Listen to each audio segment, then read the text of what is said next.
Hello everyone. हाँ जी, हमारी unit continue चल रही थी organic chemistry, some basic principles and techniques. Last time हम इंटरमीडिएट्स की बात कर रहे थे। इंटरमीडिएट्स क्या होते हैं? Short lived highly reactive chemical species होती हैं जिनके थ्रू कोई रिएक्शन कंप्लीट होती है, ठीक है। या फिर हम बोल सकते हैं कि जब भी हम किसी रिएक्शन का मैकेनिज्म करते हैं तो सबसे पहले जो रिएक्टेंट है वो इंटरमीडिएट बनाता है। इंटरमीडिएट एक केमिकल स्पीसीज बनाता है जो कि बहुत ज़्यादा रिएक्टिव होती है और शॉर्ट लाइव्ड होती है, ठीक है, जिनका लाइफ टाइम बहुत ज़्यादा कम होता है, ठीक है, और वो एकदम से चेंज हो जाती है प्रोडक्ट में। क्लियर? एकदम से प्रोडक्ट में चेंज हो जाती है। जो इंटरमीडिएट है, हमारे पास 3 तरह के इंटरमीडिएट हम यहाँ पर पढ़ेंगे। नंबर फर्स्ट, कार्बोकैटायन,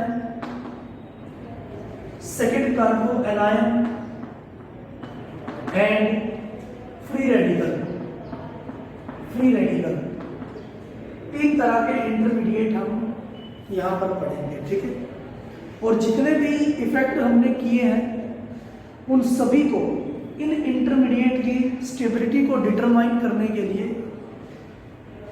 इन पर मैनिपुलेट हम करेंगे उन इफेक्ट्स को, ठीक है। तो सबसे पहले हम बात करते हैं कार्बोकैटायन की। कार्बोकैटायन नाम से ही क्लियर है, कार्बन पर पॉजिटिव चार्ज, ठीक है। या फिर हम बोल सकते हैं कि ये इलेक्ट्रॉन डेफिशिएंट स्पीसीज होती है, ठीक है, इलेक्ट्रॉन डेफिशिएंट स्पीसीज होती है। और मैं इसको बोल सकता हूं the chemical species bearing positive charge, the chemical species bearing positive charge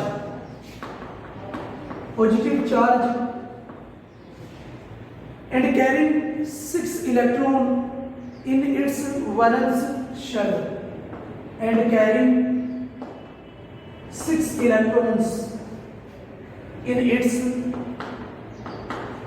valence shell। या तो उसके ऊपर पॉजिटिव चार्ज हो या फिर उसके पास 6 इलेक्ट्रॉन प्रेजेंट हो, ठीक है, क्योंकि वो इलेक्ट्रॉन डेफिशिएंट होता है, ठीक है। जैसे मेरे पास एक मॉलिक्यूल है CH3CH2Cl। हाँ जी, Cl है क्योंकि ज्यादा इलेक्ट्रोनेगेटिव एटम है, तो ये क्या करेगा, ये जो शेयर्ड इलेक्ट्रॉन्स है इनको लेकर चला जाएगा। तो इसका मतलब जो कार्बन बचा है वो क्या हो जाएगा, इलेक्ट्रॉन डेफिशिएंट हो जाएगा, ठीक है, क्योंकि Cl दोनों इलेक्ट्रॉन लेकर वो जा चुका है, ठीक है, इलेक्ट्रॉन डेफिशिएंट आ जाएगा। तो इसको हम क्या बोलते हैं, कार्बोकैटायन। इसको हम क्या बोलेंगे, कार्बोकैटायन, ठीक है। या फिर हम इसको देख सकते हैं, पहले इस कार्बन के पास 8 इलेक्ट्रॉन थे, 8 शेयर्ड इलेक्ट्रॉन थे, लेकिन अब इस कार्बन के पास ओनली 6 इलेक्ट्रॉन है, ठीक है, 2, 4 एंड 6 इलेक्ट्रॉन है, मींस ये इलेक्ट्रॉन डेफिशिएंट है, ठीक है। तो इसको हम क्या बोल देंगे, कार्बोकैटायन बोल देते हैं, ठीक है। जैसे CH3CH2OH अल्कोहल है। अगर मैं रिएक्ट करता हूं अल्कोहल को किसी एसिड की प्रेजेंस में, in the presence of H2SO4, ठीक है, एसिड है तो इसका मतलब H पॉजिटिव आयन रिलीज ये करेगा।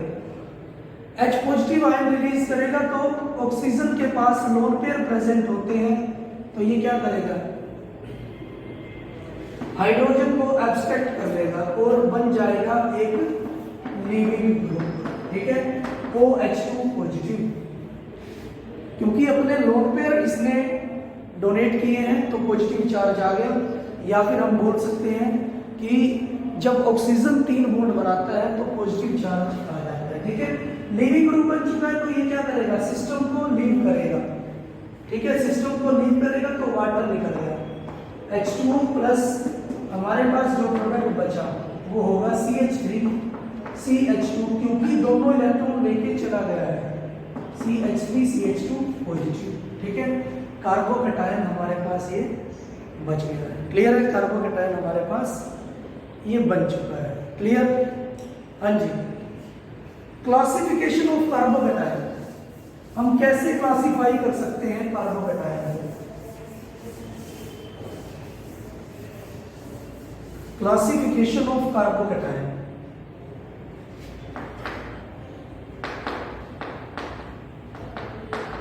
क्लासिफिकेशन, अगर कार्बोकैटायन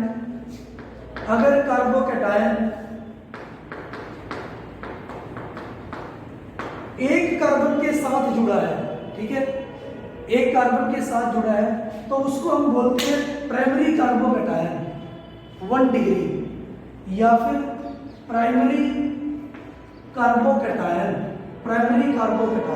ठीक है। और अगर कार्बोकैटायन जुड़ा है 2 कार्बन के साथ, कार्बोकैटायन जुड़ा है 2 कार्बन के साथ, तो वो होगा हमारे पास सेकेंडरी कार्बोकैटायन, ठीक है। और अगर कार्बोकैटायन जुड़ा है 3 कार्बन के साथ, तो उसको हम क्या बोलेंगे, टर्शरी कार्बोकैटायन, ठीक है। 3 डिग्री हम उसको बोल सकते हैं, ठीक है, टर्शरी कार्बोकैटायन, ठीक है। हाँ जी, कार्बोकैटायन की स्टेबिलिटी हम कैसे निकाल सकते हैं। कार्बोकैटायन की स्टेबिलिटी सबसे पहले तो हम इंडक्टिव इफेक्ट से निकाल सकते हैं, इंडक्टिव इफेक्ट। हाँ जी, इंडक्टिव इफेक्ट हमें पता है क्या होता है, इलेक्ट्रॉन को पुल करना या फिर पुश करना, ठीक है।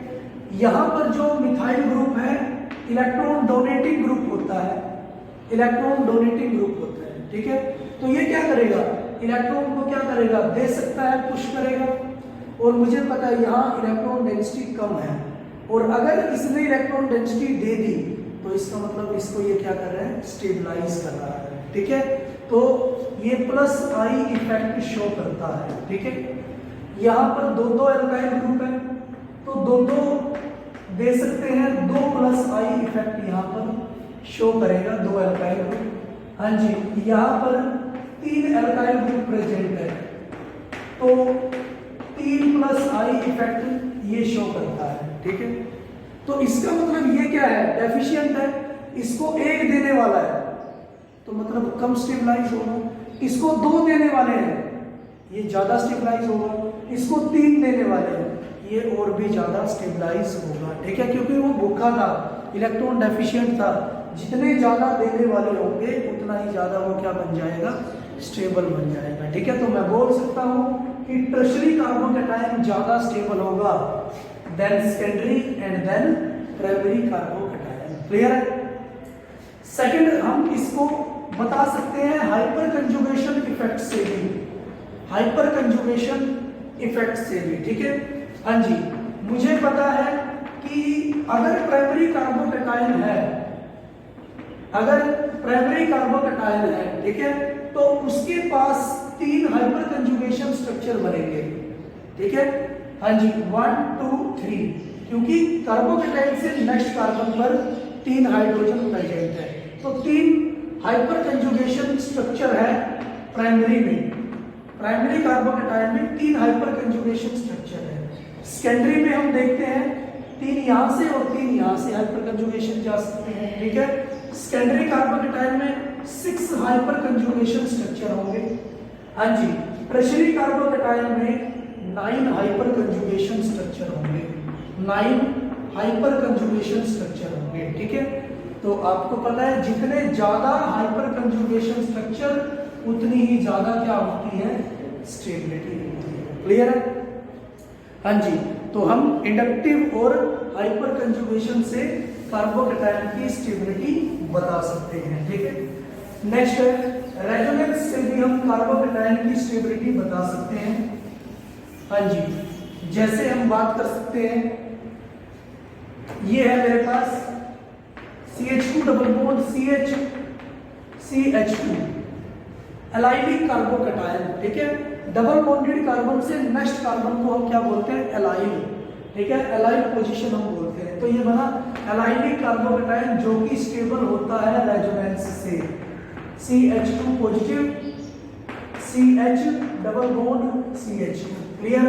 एलाइलिक कार्बोकेटायन स्टेबल होता है रेजोनेंस से। या फिर benzylic carbocation, benzylic carbocation, benzylic position होती है बेंजीन से नेक्स्ट कार्बन, ठीक है, बेंजीन से नेक्स्ट कार्बन बेंजाइलिक कार्बोकेटायन होता है।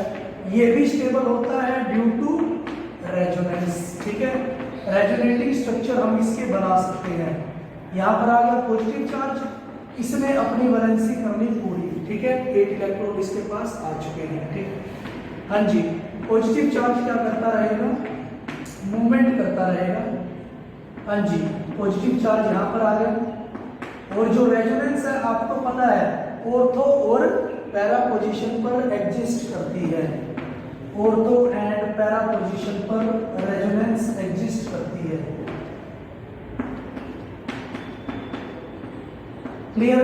इस तरह से हम इसके रेजोनेटिंग स्ट्रक्चर बना सकते हैं, ठीक है। CH2 पॉजिटिव, ये आ गया मेरे पास, क्लियर। हाँ जी, ये आ चुका है। तो इस तरह से हम बोल सकते हैं कि रेजोनेटिंग इफेक्ट जो कार्बोकेटायन है उसको क्या करता है, स्टेबलाइज करता है, ठीक है। अगर मैं स्ट्रक्चर की बात करता हूँ, स्ट्रक्चर की बात करता हूँ, मेरे पास है CH3 पॉजिटिव, ठीक है। हाँ जी, ऑर्बिटल स्ट्रक्चर की अगर हम बात करें तो वसेपर से हम इसका स्ट्रक्चर निकाल सकते हैं, ठीक है। वसेपर लगा दीजिए, वसेपर थ्योरी। हाँ जी, लोन पेयर क्या होगा, valency of central atom, valency कितनी होती है 4, और ओवरऑल चार्ज क्या है प्लस, तो एक माइनस कर देंगे, 4 - 1 3 माइनस।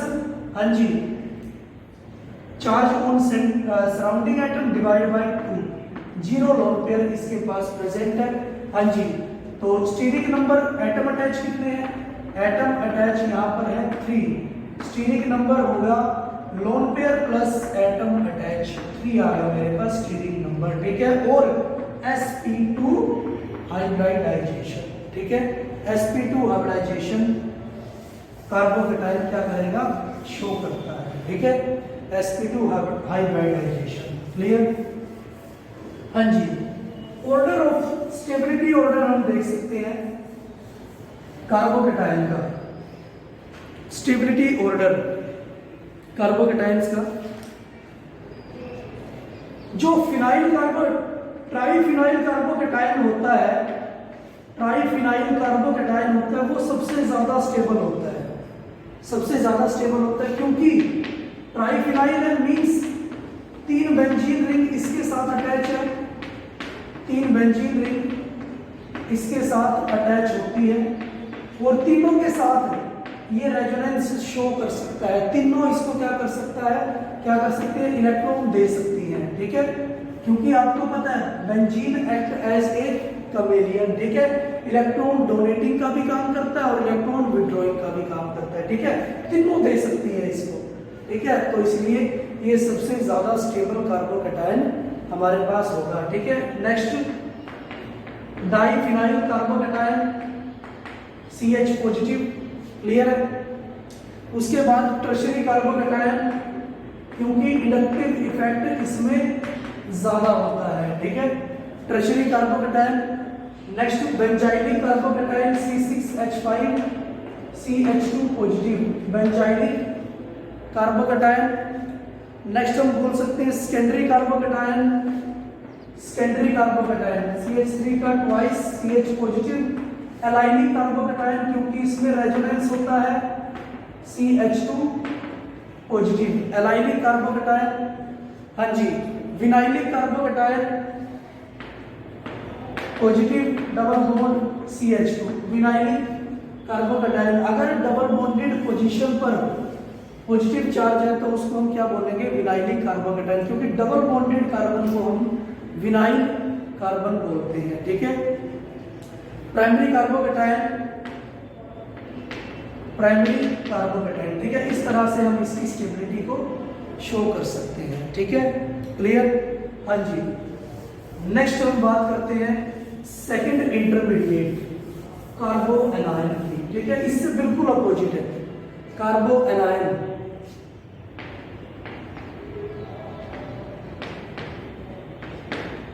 कार्बो एनायन मीन्स कार्बन के ऊपर नेगेटिव चार्ज। अगर कार्बन पर नेगेटिव चार्ज है तो इसका मतलब ये क्या होगा, इलेक्ट्रॉन रिच स्पीसीज होगी, इलेक्ट्रॉन रिच स्पीसीज होगी, इलेक्ट्रॉन रिच स्पीसीज, या फिर मैं बोल सकता हूं chemical species, chemical species containing negative charge, containing negative charge on carbon atom, on carbon atom. ठीक है, कार्बन पर अगर नेगेटिव चार्ज प्रेजेंट होता है, ठीक है, तो उसको हम क्या बोलते हैं, कार्बो एनायन। ठीक है, हाँ जी। क्लासिफिकेशन हम देखते हैं, क्लासिफिकेशन सबसे पहले तो हमारे पास होगा मिथाइल कार्बो एनायन। ठीक है, उसके बाद प्राइमरी कार्बो एनायन। ठीक है, अगर कार्बो एनायन एक कार्बन से जुड़ा है तो प्राइमरी कार्बो एनायन, सेकेंडरी कार्बो एनायन, अगर कार्बो एनायन जुड़ा है दो कार्बन से, सेकेंडरी कार्बो एनायन, टर्शियरी कार्बो एनायन, अगर कार्बो एनायन जुड़ा है तीन कार्बन से तो उसको हम बोलेंगे टर्शियरी कार्बो एनायन। ठीक है, हाँ जी। आपको पता है इलेक्ट्रॉन डेंसिटी ज्यादा है, लेकिन ये क्या है, इलेक्ट्रॉन डोनेटिंग। इंडक्टिव से हम देखते हैं ये और ज्यादा दे रहा है उसको, तो मतलब पहले इलेक्ट्रॉन डेंसिटी ज्यादा है, उसको और ज्यादा दे रहा है, तो उसको और भी ज्यादा डिस्टेबलाइज वो कर रहा है। ठीक है, और भी ज्यादा डिस्टेबलाइज करता है। ठीक है, इसके पास दो एल्काइल है, मींस 2+ हाई इफेक्ट शो करता है, ये तो बहुत ज्यादा इलेक्ट्रॉन डेंसिटी दे रहा है, तो मींस उसको और ज्यादा डिस्टेबलाइज कर रहे हैं। ठीक है, हाँ जी। 3 इंडक्टिव इफेक्ट शो करता है, मींस इलेक्ट्रॉन डेंसिटी और ज्यादा कर रहा है और नेगेटिव चार्ज को और भी ज्यादा डिस्टेबलाइज कर रहा है। तो मैं बोल सकता हूं कि मिथाइल कार्बो एनायन ज्यादा स्टेबल होता है, मिथाइल कार्बो एनायन ज्यादा स्टेबल होता है as compare to primary, as compare to secondary and tertiary. ठीक है, क्लियर? या फिर मैं बोल सकता हूं कि जो इलेक्ट्रॉन डोनेटिंग ग्रुप है, इलेक्ट्रॉन डोनेटिंग ग्रुप है, वो क्या करते हैं, पॉजिटिव चार्ज को स्टेबलाइज करते हैं, जैसे कार्बोकेटायन में हमने किया था, क्योंकि इलेक्ट्रॉन डेंसिटी कम होती है, ये दे देते हैं और वो स्टेबलाइज हो जाते हैं, पॉजिटिव चार्ज को स्टेबलाइज करते हैं। ठीक है, लेकिन जो इलेक्ट्रॉन विड्रॉइंग ग्रुप हो वो क्या करते हैं, नेगेटिव चार्ज को स्टेबलाइज करते हैं। ठीक है, जो इलेक्ट्रॉन विड्रॉइंग ग्रुप होते हैं वो नेगेटिव चार्ज को स्टेबलाइज करते हैं। ठीक है, हाँ जी। तो यहाँ पर ये इलेक्ट्रॉन डोनेटिंग ग्रुप है और ये नेगेटिव चार्ज को क्या करेंगे, डिस्टेबलाइज करेंगे। ठीक है, अगर यहाँ पर होता NO2 जो कि इलेक्ट्रॉन विड्रॉइंग होते हैं, Cl, ठीक है, COOH, ये सारे क्या करेंगे, इसको क्या करते, नेगेटिव चार्ज को डिस्टेबलाइज करते हैं। क्लियर हो जाएगा? हाँ जी। नेक्स्ट है रेजोनेंस इफेक्ट। रेजोनेंस इफेक्ट आपको पता है किसी भी मॉलिक्यूल को क्या करेगा, स्टेबलाइज करेगा। ठीक है, तो रेजोनेंस इफेक्ट से कार्बो एनायन भी क्या होगा, स्टेबल बनेगा। ठीक है, जैसे एलाइनिक कार्बो एनायन है, CH2 नेगेटिव, एलाइनिक कार्बो एनायन है। ठीक है, ये क्या करेगा, स्टेबलाइज करेगा, क्योंकि अपनी जो इलेक्ट्रॉन डेंसिटी है उसको इसने क्या कर दिया, सेपरेट आउट कर दिया है, फैला दिया है। ठीक है, इलेक्ट्रॉन रिच है, इलेक्ट्रॉन डेंसिटी ज्यादा है, लेकिन वो उसको क्या कर रहा है, बांट रहा है। ठीक है, तीनों कार्बन में बांट रहा है, तो इसका मतलब ये क्या है, स्टेबल है, ठीक है। हाँ जी, benzylic कार्बो anion CH2 negative, clear है, इलेक्ट्रॉन रिच है और आपको पता है बेंजीन तो ले भी सकता है और दे भी सकता है। लास्ट केस हमने किया था कार्बन कैटायन में कि बेंजीन दे रहा था इलेक्ट्रॉन डेंसिटी, लेकिन इस केस में हम क्या करेंगे, बेंजीन इलेक्ट्रॉन डेंसिटी ले रहा है, ठीक है, बेंजीन इलेक्ट्रॉन डेंसिटी ले रहा है, क्लियर। और नेगेटिव चार्ज को क्या कर रहा है, स्टेबलाइज कर रहा है, ठीक है, क्योंकि आपको पता है ये नेगेटिव क्या है, इलेक्ट्रॉन है, और इलेक्ट्रॉन क्या होता है, इलेक्ट्रॉन की एक जो बेसिक प्रॉपर्टी होती है वो होती है कि जो इलेक्ट्रॉन है, electron are negatively charge species which are continuously in motion. Electron हमेशा मोशन में रहना पसंद करेगा, तो ये क्या है, मोशन ही तो करवा रहा है, डिलोकलाइजेशन ही तो करवा रहा है, ठीक है। और जितना डिलोकलाइजेशन करेगा उतना ही ज्यादा वो क्या होगा, स्टेबल होगा इलेक्ट्रॉन, क्लियर है। हाँ जी, तो ये आ गया मेरे पास इसके रेजोनेटिंग स्ट्रक्चर, जिसकी वजह से ये स्टेबलाइज बन रहा है, जिसकी वजह से कार्बो एनायन स्टेबलाइज हो रहा है, ठीक है, क्लियर है। तो मैं बोल सकता हूं कि रेजोनेंस इफेक्ट के कारण जो कार्बो एनायन है वो स्टेबल हो रहे हैं, ठीक है। नेक्स्ट है एस करेक्टर। एस करेक्टर पहले भी आपने पढ़ा है। एस करेक्टर क्या होगा, जैसे मेरे पास है triple bond C negative, clear, हाँ जी, RCH double bond CH negative, CH2 negative, ठीक है, हाँ जी।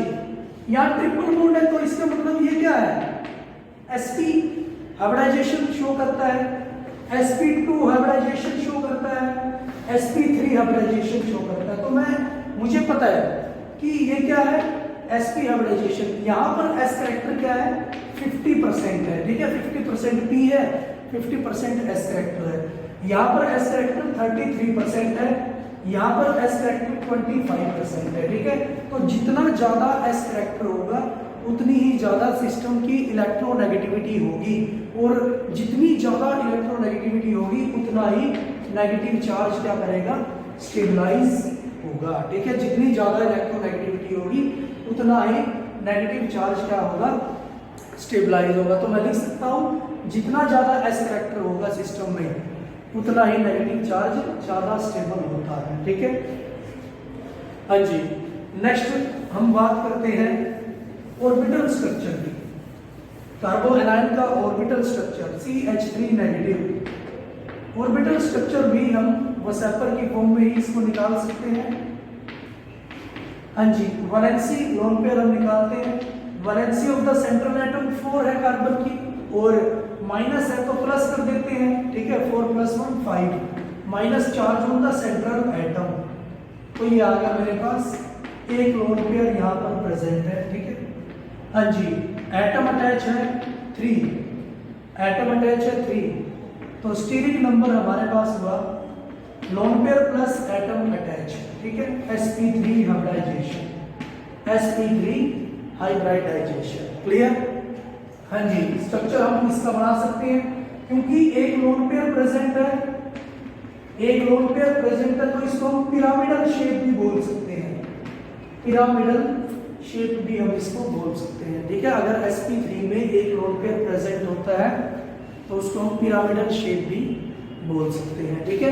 हाँ जी, हालांकि अगर जो कार्बो एनायन रेजोनेंस में पार्टिसिपेट करता है, या फिर हम बोल सकते हैं रेजोनेंस स्टेबलाइज होता है, तो उसकी जो हाइब्रिडाइजेशन होती है वो क्या होती है, sp2 होती है, ठीक है, क्योंकि ये क्या होगी, प्लेनर होती है। और आपको पता है रेजोनेंस तभी एग्जिस्ट कर सकता है जब सारे के सारे जो रेजोनेटिंग एटम है वो एक ही प्लेन में लाई करते हैं, ठीक है। तो रेजोनेंस के केस में ये क्या होगा, प्लेनर होगा, और अगर हम सिंपली इसकी ज्योमेट्री निकालते हैं तो ये क्या होगा, पिरामिडल होगा, ठीक है। तो आज के लिए इतना ही हम करेंगे। Thank you for observation.